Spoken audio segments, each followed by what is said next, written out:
पालघर जिल्ह्यातील जव्हार मोखाडा विक्रमगड या भागातील माता मृत्यूच्या घटनांच्या पार्श्वभूमीवर पालघर जिल्हाधिकारी कार्यालयात अतितातडीच्या बैठकीचे आयोजन करण्यात आले होते। या बैठकीत आरोग्य विभागाच्या कार्यप्रणालीचा आढावा घेण्यात आला। या बैठकीत सर्व संबंधित अधिकारी उपस्थित होते।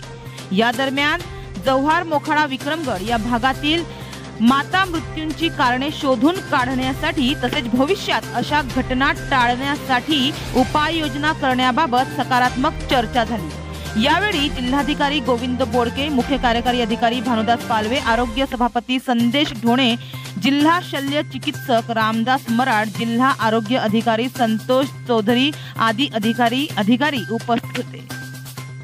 मात्र मला या ठिकाणी हे सुद्धा सांगावं वाटतं की फक्त चर्चा नको, प्रशासनाने किंवा एखाद्या आमदार नेत्याने खासदाराने जर मनावर घेतलं तर सर्व काही शक्य आहे।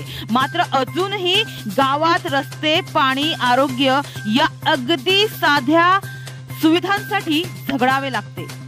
तर प्रशासकीय अनास्थेची ही चौकट फडणवीस सरकार मोडणार का? हा प्रत्येक गावातील गावकऱ्यांच्या मनामनातील हा प्रश्न येथील ग्रामीण भागात फिरताना कानी पडतो। तर फक्त गटार आणि रस्ते बनवणं, घरकुल मिळून देणं, सिमेंटीकरण करणं म्हणजेच गावाचा विकास नाही, तर त्या पलीकडे जाऊन शाश्वत विकासाच्या ज्या काही संकल्पना आहेत त्यावर काम करणं म्हणजे खऱ्या अर्थाने गावाचा विकास।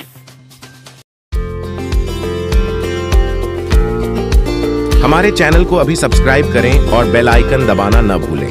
धन्यवाद।